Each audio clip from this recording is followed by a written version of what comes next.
जय हिंद, नमस्कार, आदाब, सत श्री अकाल मेरे प्यारे दोस्तों। स्वागत है आपके अपने YouTube चैनल जीएस के तड़के पर। मैं हूं आपका होस्ट एंड दोस्त श्रीवास्तव जी। लेकर आ चुके हैं महासंग्राम 10,000 प्रश्नों का। जो आपसे वादा किया था उसी दावे पे फिर से खड़े हो चुके हैं।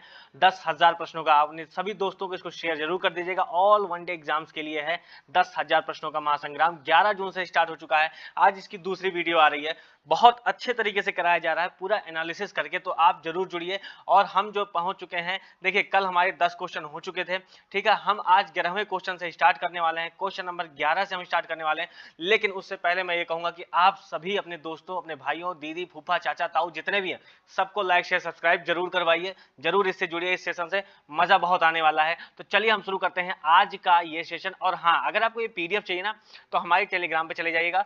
टेलीग्राम का लिंक जो है वो डिस्क्रिप्शन बॉक्स में दिया हुआ है, ठीक है। वहां पे जाइएगा, वहां से जुड़िएगा। वहां पे क्वेश्चन भी होते हैं, ठीक है। तो सारी चीजें आपको वहां प्रोवाइड हो जाएंगी। पीडीएफ भी आपको फ्री में मिल जाएगी। तो चलिए शुरू करते हैं। ये समझिएगा कि ये 2019 का मॉडल पेपर है, यानी कि प्रीवियस ईयर यूपी पुलिस का। साथ ही साथ हम जो लाने वाले हैं वो SSC, GD, RPF, UP police, Delhi police, सब चीजों का लेके आएंगे। तो सभी चीजों का पहले मॉडल पेपर कराया जाएगा, उसके बाद फिर प्रैक्टिस सेट कराया जाएगा, ठीक है। तो हमारे साथ जुड़िए, हम लगातार इस पे काम कर रहे हैं, आप भी हमारे साथ बने रहिए। चलिए, पहला क्वेश्चन है कि उत्तराखंड किस वर्ष अस्तित्व में आया था।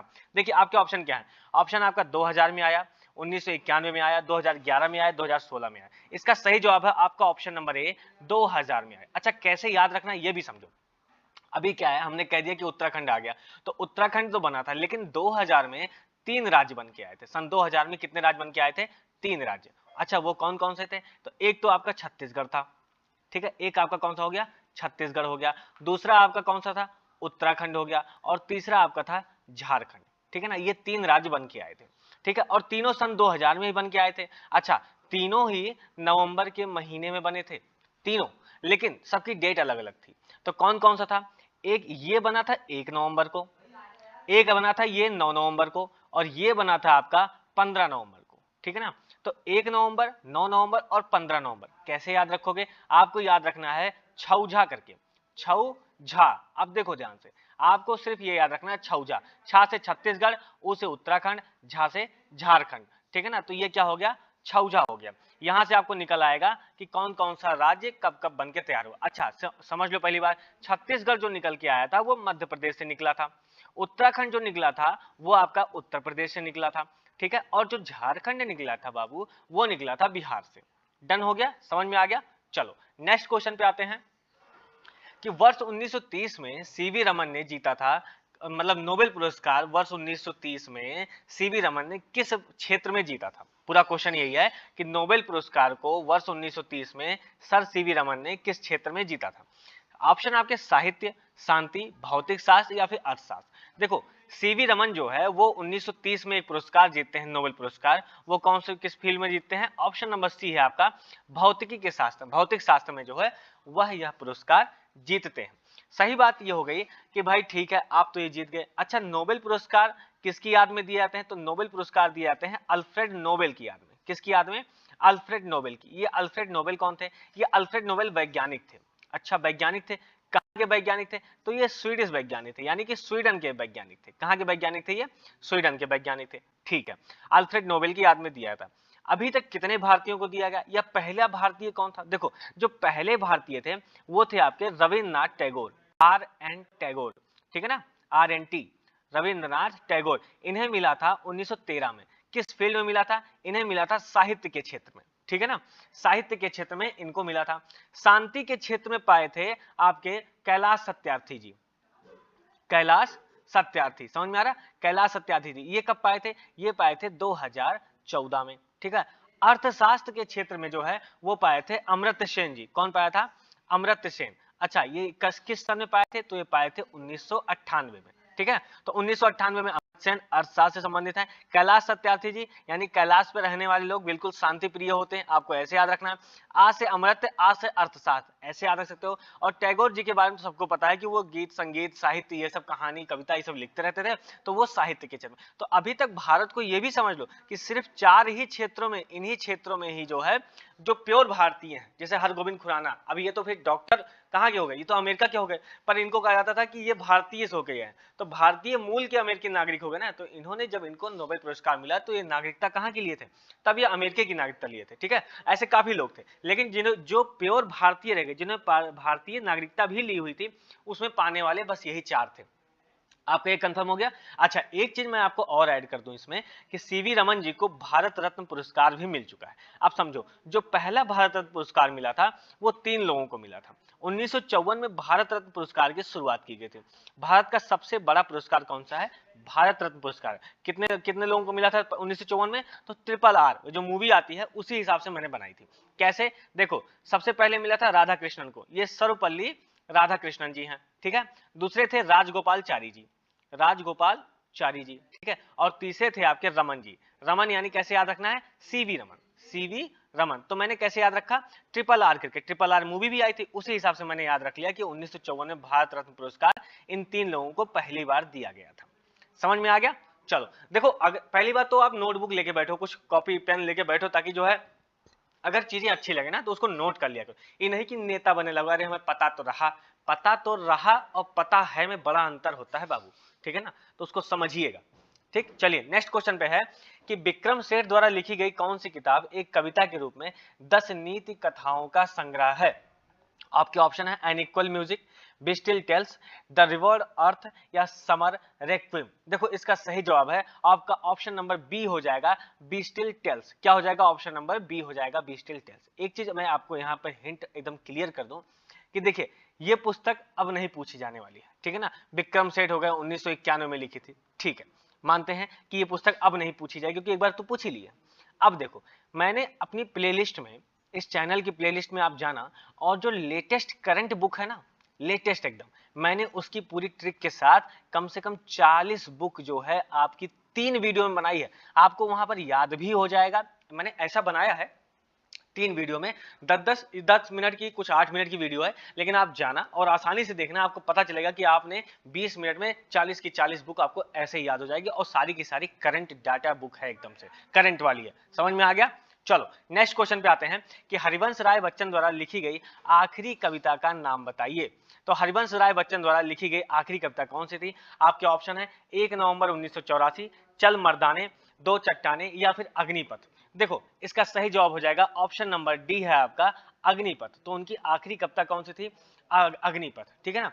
इन्होंने कई कविताएं लिखी हैं, जैसे आपको याद होगा मधुबाला, कौन सी है? मधुबाला, मधु कलश, मधु कलश, मधुशाला, ठीक है ना, मेल कराती मधुशाला, ठीक है ना, बैर कराते सब कुछ लेकिन मेल कराती मधुशाला, ठीक है ना। एकांत संगीत, ये किसके हैं? ये सब जो है हरिवंश राय बच्चन जी की। हरिवंश राय बच्चन कौन है? ये अमिताभ बच्चन के पिताजी हैं, ठीक है ना। बिग बी, बिग बी के भी बिग बी हैं ये, ठीक है ना, बिग बी के पिताजी हैं ये। चलिए नेक्स्ट क्वेश्चन है आपका कि रक्त समूह प्रणाली की खोज किसने की थी?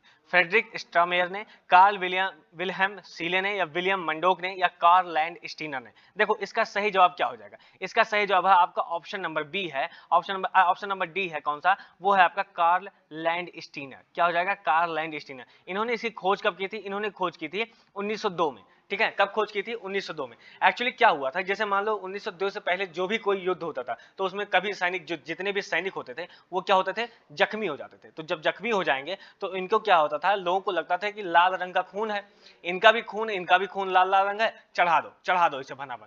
तो कुछ लोगों की मृत्यु हो जाती थी, और बाई चांस कुछ लोग बच जाते थे।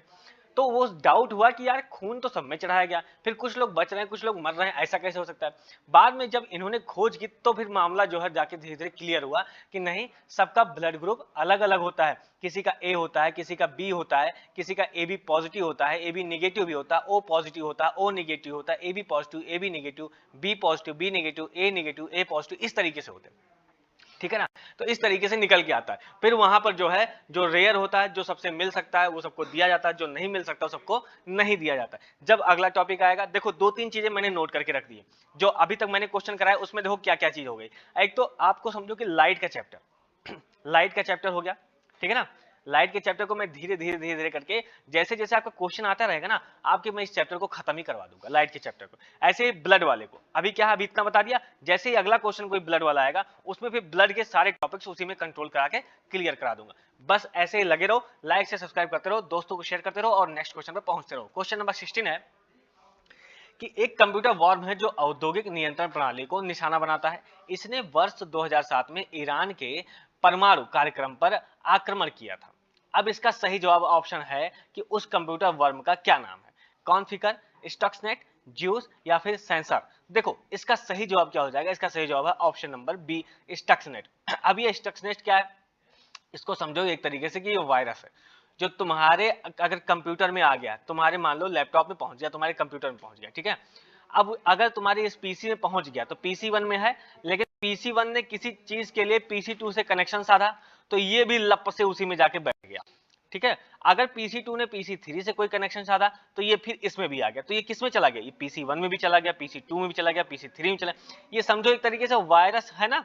इसको एक जैसे हम लोग की जिंदगी में आया क्या, कोरोना वायरस, वैसे ये कंप्यूटर वाला वायरस है, ठीक है ना। ये घुसता हुआ पूरे सिस्टम में ही घुस जाएगा, पूरे सिस्टम को फिर अपने हिसाब से चलाता है ये, ठीक है ना। तो ये कौन हो जाते हैं, इसका क्या नाम है, स्टक्सनेट। समझ में आ गया। चलो नेक्स्ट क्वेश्चन है आपका कि तमिलनाडु और श्रीलंका के मन्नार जिले के बीच मौजूदा जल संधि को क्या कहते हैं। तो आपको बताना है मलक्का जल संधि, पाक जल डमरू मध्य, सुंडा जल डमरू मध्य या मलिकू कंदू। अब देखो ध्यान से इस क्वेश्चन का क्या जवाब हो जाएगा। सबसे पहले तो आप ये समझो कि तमिलनाडु है कहाँ पे, आपको तो पता होना चाहिए, गुजरात मैंने बनाया, ये थोड़ा सा ऐसे निकालेंगे हड्डी टाइप का, ये बाहर निकाल दिया, और इधर से जो है आपका श्रीलंका आ गया, ठीक है ना। अब देखो आपको ये श्रीलंका, ठीक है, एडजस्ट कर लोगे ना थोड़ा सा, हाँ नहीं कहोगे अरे। अब ये वाला जो एरिया जहां में देखो ये पॉइंट डॉटेड पॉइंट दिख रहा है ना, ये वाला एरिया, तो यहाँ पे तो समझो कि ये मन्नार है, ठीक है। अब यहाँ पे क्या होगा कि यहाँ जो जल संधि बनती है पाक जल डमरू मध्य बनता है। कौन सा जल डमरू मध्य बनता है, पाक जल डमरू मध्य। अच्छा इसको पूछने का कारण जानते हो क्या है, इसके पूछने का कारण ये है कि पाक नाम से लोगों को लगता है कि ये पाकिस्तान की तरफ चला गया है। कहाँ चला गया है, पाकिस्तान की तरफ चला गया, ठीक है। अब दूसरा जो आता है कि तमिलनाडु श्रीलंका के मन्नार जिले के बीच, ये तो हो गया कौन सा, पाक जल डमरू मध्य, ठीक है। दूसरा क्या है, एक मलक्का जल डमरू मध्य आता है, एक सुंडा जल डमरू मध्य आता है। जब आप मलक्का की बात करते हो तो मलक्का में क्या होता है, मलक्का है कहां पहले ही समझो। मलक्का जो है वो आपका पड़ जाता है जैसे मलेशिया हो गया, जब भारत के पूर्व में आते हो, उत्तर पूर्व में आते हो तो आपको मलेशिया पड़ेगा, और फिर आपको पड़ेगा दक्षिण पूर्व में, जब भारत के दक्षिण पूर्व में आते हो तो क्या हो जाता है, एक तो आपका मलेशिया हो गया, दूसरा आपका पड़ जाता है सुमात्रा। अब देखो नीचे वाला कौन सा हो गया, सुमात्रा हो गया, और ऊपर वाला कौन सा हो गया, ऊपर वाला हो गया आपका मलेशिया। अब मलेशिया और सुमात्रा, अब इनके बीच जो एरिया पड़ती है उसको बोलते हैं मलक्का जल डमरू मध्य। क्या बोलते हैं, मलक्का जल डमरू मध्य, ठीक है। अब इसके बाद फिर क्या होता है, एक आपका पड़ता है सुंडा जल डमरू मध्य। सुंडा जो है वो जावा और सुमात्रा के बीच में पड़ता है। जैसे मान लो यहाँ पे जावा आ गया, जावा हो गया, ठीक है। अब ये वाला जो एरिया पड़ेगा वो कौन सा होता है, वो सुंडा वाला होता है, ठीक है। फिर आपका आता है मलिकू कंदू। क्या है, मलिकू कंदू जल डमरू मध्य कहाँ पे, जब आप ये इंडिया बनाते हो ना ऐसे, फिर यहाँ पे देखोगे यहाँ पे लक्षद्वीप वाला एरिया पड़ता है, ठीक है ना। अब लक्षद्वीप का सबसे निचले वाले भाग में पड़ जाता है कौन सा, मिनिकाय। कौन सा पड़ जाता है, मिनिकाय। और मिनिकाय के नीचे एक देश है उसका नाम क्या है, मालदीव। क्या नाम है, मालदीव। अब मिनिकाय और मालदीव के बीच में जो पड़ता है जल डमरू मध्य उसको क्या बोलते हैं, मलिकू कंदू, मलिकू कंदू। डन हो गया। नेक्स्ट क्वेश्चन है आपका क्लियर हो गया ना, इसका सही जवाब क्या हो जाएगा, ऑप्शन नंबर बी, पाक जल डमरू मध्य। नेक्स्ट क्वेश्चन है कि निम्नलिखित में से संयुक्त राज्य अमेरिका के किस राज्य की सीमा संयुक्त राज्य के किसी अन्य राज्य की सीमा के साथ साझा नहीं करती, फ्लोरिडा, अलास्का, रोड आइलैंड या फिर मैरीलैंड। देखो इसका सही जवाब क्या हो जाएगा, इसका सही जवाब पहले इस मैप को समझोगे तब समझ में आएगा। देखो यहाँ पे है, ये आपका मैं नॉर्थ अमेरिका बनाई देता हूँ, पूरा महाद्वीप ही बना दे रहा हूँ ताकि आपको कोई दिक्कत ना हो, ठीक है ना। जब पूरा महाद्वीप बन जाएगा तो आपको दिक्कत होने वाली भी नहीं। अब देखो क्या होगा, यहाँ पे पड़ जाएगा, इसका सही जवाब हो जाएगा रोड आइलैंड। अब रोड आइलैंड कहाँ पर, रोड आइलैंड बाबू यहाँ पे है, ठीक है ना। यहाँ पे ये जो देख रहे हो काला पॉइंट, एकदम ब्लैक वाला पॉइंट, मैं रेड करके फिर से दिखा देता हूँ आपको, ठीक है ना। आपको समझ में आनी चाहिए चीजें बस। देखो ये वाला पॉइंट जो है यहाँ पे पड़ता है रोड आइलैंड। क्या पड़ता है, रोड आइलैंड, ठीक है ना। और ये जो है किसी अन्य राज्य से सटा हुआ यानी लगा हुआ नहीं है, ठीक है ना। समझ में आई। ये पहले ब्रिटिश का क्षेत्र था, किसका क्षेत्र था, पहले ये ब्रिटिश का क्षेत्र था, बट 1790 में जाकर के ये किसका एरिया हो गया, ये फिर अमेरिका का एरिया हो गया। समझ में आ गया। चलो नेक्स्ट क्वेश्चन पे आते हैं कि दुनिया का तीसरा सबसे अधिक जनसंख्या वाला देश कौन सा है। आपके ऑप्शन है इंडोनेशिया, ब्राजील, एक सेकंड, हाँ, इंडोनेशिया, ब्राजील, संयुक्त राज्य अमेरिका या फिर आपका पड़ेगा यूनाइटेड किंगडम। देखो दुनिया का तीसरा सबसे अधिक जनसंख्या वाला देश कौन सा बनेगा, तो बनेगा आपका ऑप्शन नंबर सी हो जाएगा, संयुक्त राज्य अमेरिका। अच्छा भाई ठीक है, तो पहले पे कौन है, देखो अभी लेटेस्ट रिपोर्ट अभी चल रही है, तो पहले पे कौन चल रहा है इस समय? इंडिया चल रहा है हमारा, भारत को। हाँ, इस मामले में तो हम सबसे आगे हैं बाबू भैया, ठीक है। इस मामले में हमको कोई पीछे छोड़ भी नहीं सकता। चाइना एक बार सोचा भी था, लेकिन वो शायद गलत फहमी थी उसकी। 2-4 साल 10 साल वो आगे रहा, लेकिन फिर समझ गया कि नहीं, हम इंडिया को भी नहीं पिछाड़ सकते इस मामले में, ठीक है। तीसरे नंबर पे कौन आ गया? यूएसए आ गया। और चौथे नंबर पे कौन है? चौथे नंबर पे आपका इंडोनेशिया है। कौन है? इंडोनेशिया है। पांचवें पे कौन है? पांचवें पे ब्राजील है। समझ में आ गया? पांचवें पे ब्राजील। तो इंडिया हो गया, चाइना हो गया, यूएसए हो गया, इंडोनेशिया हो गया और ब्राजील हो गया, ठीक है ना। ऐसे ही जब क्षेत्रफल की बात करते हैं तो मैं आपको एक ट्रिक बता देता हूं, रक्कूबाई, BAI, ठीक है ना। अब आपको बताना है कि ये क्षेत्रफल का एक ट्रिक है, तो ये कैसे सही चलता है इस पे, ठीक है। अब आप इसको सोचोगे और समझोगे कि यहाँ आर का मतलब क्या, सी का मतलब क्या, सी का मतलब UBAI, इसका मतलब क्या होता है। आई का मतलब हम ही बता देते हैं, नहीं तुम कहोगे हाँ हमें मुझे पता है, नहीं। आई का मतलब लो इंडिया है और आर का मतलब रसिया है। जाओ अब तुम बताओ कि पांचों इसके बीच में कौन है, ठीक है। तो ये किस एरिया में आते हैं? ये आते हैं क्षेत्रफल के एरिया में। क्षेत्रफल आपको बताना रहेगा, ठीक है। ये मैंने कौन सा बताया? ये मैंने जनसंख्या के बारे में बताया, ठीक है। चलो नेक्स्ट क्वेश्चन रहेगा आपका कि निम्नलिखित में से कौन सा शहर बहरीन की राजधानी है। अब आपको यह बताना है कि बहरीन की राजधानी कौन सी है। अंकारा, दोहा होता है, या फिर आपका मनामा, या फिर बेरूत। अब देखो बहरीन की राजधानी कौन सी हो जाएगी। देखो बहरीन की राजधानी जो है वो ऑप्शन नंबर सी हो जाएगा, मनामा। क्या हो जाएगा? मनामा जो है किसकी राजधानी हो जाएगी? वो बहरीन की राजधानी हो जाएगी, ठीक है ना। इतना समझ में आ गया। दूसरा आपका कौन सा हो सकता है? जैसे मान लो कि फारस की खाड़ी में ये बहरीन जो है एक व्यापारिक केंद्र है। देखो बहरीन है कहाँ, समझो इस बात को। जैसे मान लो कि मैंने एक मैप बनाया, सऊदी अरब और इसमें यमन, ओमान ये सब बनाते हुए यहाँ पे कर दिया। अब देखो मैं रेड पॉइंट से थोड़ा सा इसी से दिखा देता हूँ। बहरीन जो है इस वाले एरिया में, ठीक है ना। बहरीन कहाँ? इस वाले एरिया में। इधर आपका ईरान है, ठीक है, इधर आपका ईरान है। और ये जो एरिया पूरा आप देख रहे हो, जहां देखो मेरा ब्लैक पॉइंट जैसे पेन जा रहा है ना, ये पूरा एरिया क्या कहलाता है? ये पूरा एरिया कहलाता है फारस की खाड़ी। क्या कहलाता है? फारस की खाड़ी, ठीक है ना। इस साइड में अगर आप देखोगे तो ये अफ्रीका महाद्वीप हो जाता है। तो ये वाला एरिया कौन सा? ये वाला एरिया होता है लाल सागर। क्या होता है ये? लाल सागर। डन हो गया। तो इधर फारस की खाड़ी हो गई और इधर आपका लाल सागर हो गया, ठीक है। अब देखो अंकारा क्या है? अंकारा जो है तुर्की की राजधानी। अंकारा किसकी राजधानी है? वो तुर्की की राजधानी। और दोहा, दोहा कतर। दोहा किसकी है? कतर की राजधानी। दोहा किसकी राजधानी है? वो कतर की राजधानी है। अच्छा तो बेरूत किसकी है? बेरूत जो है बाबू वो लेबनान की राजधानी है। किसकी राजधानी है? लेबनान की राजधानी। अब देखो फिर से समझो, तुर्की की राजधानी क्या हो गई? अंकारा हो गई। कतर की राजधानी क्या हो जाएगी? दोहा हो जाएगी। बहरीन की राजधानी क्या हो जाएगी? मनामा हो जाएगी। और लेबनान की राजधानी क्या हो जाएगी? बेरूत हो जाएगी। समझ में आ गया? मैप से समझ आ गया बहरीन कहां पर है, ठीक है। चलो नेक्स्ट क्वेश्चन पे आते हैं कि पहली महिला लोकसभा अध्यक्ष सुषमा स्वराज, मीरा कुमारी, प्रतिभा पाटिल या सुमित्रा महाजन। देखो शायद ये क्वेश्चन हो चुका है, दोबारा रिवीजन हो गया, इसका रिवीजन हो रहा है। जैसे क्वेश्चन रिपीट होता है वैसे तुम लोग का रिवीजन हो रहा है। तो कौन थी ये? मीरा कुमारी जी थी, ठीक है ना। मैंने कल ही बताया था, ठीक है। ये बाबू जगजीवन राम की पुत्री है, ठीक है ना। ये मीरा कुमारी 2009 से लेकर के 2014 के बीच में, ठीक है ना, ये लोकसभा अध्यक्ष बनी थी। और उसके बाद फिर सुमित्रा महाजन बनी थी 2014 से लेकर के 2019 तक में, ठीक है। डन हो गया।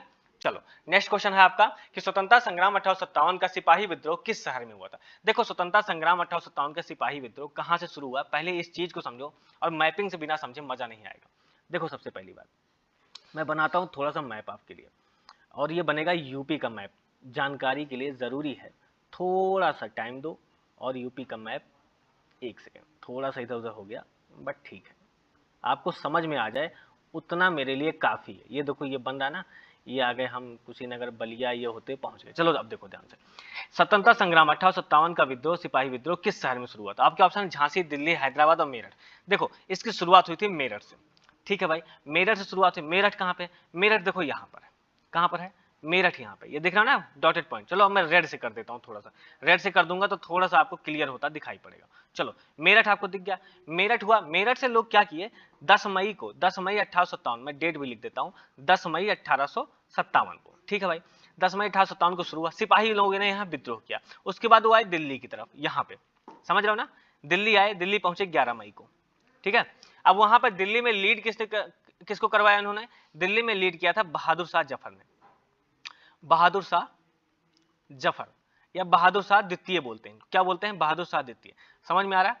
बहादुर शाह द्वितीय। अच्छा ठीक है, यहां से लीड दिल्ली में लीड कौन कर रहा है? बहादुर शाह द्वितीय। एक एरिया यहां पर कौन सा है? वो है आपका बरेली।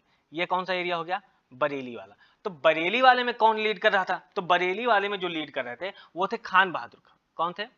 खान बहादुर खान, ठीक है ना। अब पहले मैं चीजें पॉइंट आउट कर दूं, फिर मैं लोगों को बता दूंगा कौन डील कितना कर रहा था, ठीक है। देखो आपका मेरठ हो गया, बरेली हो गया, दिल्ली हो गया, और दिल्ली के बाद फिर इस वाले एरिया में आओगे, यहाँ पे झांसी है। क्या है? झांसी। झांसी के बारे में आपको पता ही होगा, ठीक है। इसके थोड़ा इधर चलोगे तो यहाँ पड़ेगा आपका कानपुर। कानपुर, ठीक है, मैं कान लिख दे रहा हूँ, आप आइडिया लगा लेना। यहाँ पे उसके ऊपर आओगे तो लखनऊ, थोड़ा सा नीचे आओगे तो फैजाबाद, जो कि अभी अयोध्या नाम पड़ा हुआ है, ठीक है। और फिर इधर इधर आ जाओगे तो प्रयागराज, क्या हो गया? इलाहाबाद, ठीक है। चलो, अगर हम इससे सटा हुआ राज्य देखेंगे तो कौन सा था? वो था बिहार राज्य। और बिहार में जो एक एरिया था वो कौन सा था? जगदीशपुर का। कौन सा है? जगदीशपुर का, ठीक है ना। अब देखो ध्यान से, कौन कौन लीड कर रहा था, पहले इस बात को समझ लोगे तो सही रहेगा, क्योंकि एक एक टॉपिक हमें ऐसे ही क्लियर करते हुए चलना। जैसे झांसी से तुम्हें पता ही है, लक्ष्मीबाई जी थी, ठीक है ना, महारानी लक्ष्मीबाई जी, यहां समझ में आ गया, ठीक है। बरेली में खान बहादुर खां थे। कानपुर में कौन था? कानपुर में दो लोग लीड कर रहे थे, एक तो समझो, एक तो आपके थे नाना साहब। अब नाना साहब क्वेश्चन में नहीं पूछता, बता रहा हूं, इनका नाम पूछता है कि इनका नाम क्या था? धोधू पंत। क्या नाम था इनका? धोधू पंत, ठीक है। और एक थे आपके तात्या टोपे, नाम तो इनका भी नहीं पूछता है, तात्या टोपे। अब तात्या टोपे का नाम क्या था? तात्या टोपे का नाम था रामचंद्र पांडुरंग। रामचंद्र पांडुरंग, ठीक है ना, ये समझ में आ गया। तात्या टोपे का नाम रामचंद्र पांडुरंग, नाना साहब का नाम धोधू पंत था, ठीक है। उसके बाद फिर एक एरिया आता है लखनऊ। लखनऊ में कौन लीड कर रहा था? तो लखनऊ में लीड कर रही थी बेगम हजरत महल, ठीक है ना, बेगम हजरत महल, ठीक है। फैजाबाद से कौन लीड कर रहा था? फैजाबाद से लीड कर रहे थे मौलवी अहमदुल्ला। क्या नाम था उनका? अहमदुल्ला, ठीक है। और उसके बाद फिर अगर आपका आ जाए कि इलाहाबाद से कौन लीड कर रहा था, तो इलाहाबाद से लीड कर रहे थे लियाकत अली साहब। कौन लीड कर रहा था? लियाकत अली, ठीक है। जगदीशपुर से कौन लीड कर रहा था? तो कुंवर सिंह लीड कर रहे थे। कौन लीड कर रहा था? कुंवर सिंह, ठीक है। सबसे वृद्ध यही थे और सबसे लंबे समय तक यही विरोध करते थे, ठीक है। तो 1857 का विद्रोह इस तरीके से मैंने देखो मैप में आपको समझा दिया है, ठीक है। अगर आपको समझ में नहीं आया तो एक बार दोबारा इसको देखना और मैप में जरूर बना देना। अगर आपके पास नोटबुक ले लिया है, जो लोग मेरी बात मान रहे हैं, यकीन मानिए, अगर आपके पास बुक्स रहेगी ना तो मॉडल पेपर आप कॉपी लो, नोट बनाओ। मॉडल पेपर आप मैं ऐसा कराऊंगा ना कि आपके आसपास का जो एरिया, जो एक डायरेक्शन बनता है ना कि कई डायरेक्शन में जा रहे हो आप, आपका क्लियर होता चला जाएगा, ठीक है। और यकीन मानो, अगर मॉडल पेपर खत्म होगा तो आपको लगेगा कि आपने कई टॉपिक, लगभग 70 से 80% टॉपिक जो है आप क्लियर कर चुके होंगे, सभी जीके जीएस का। चलो नेक्स्ट है कि पारंपरिक अल्पाहार खांडवी किस भारतीय राज्य से संबंधित है?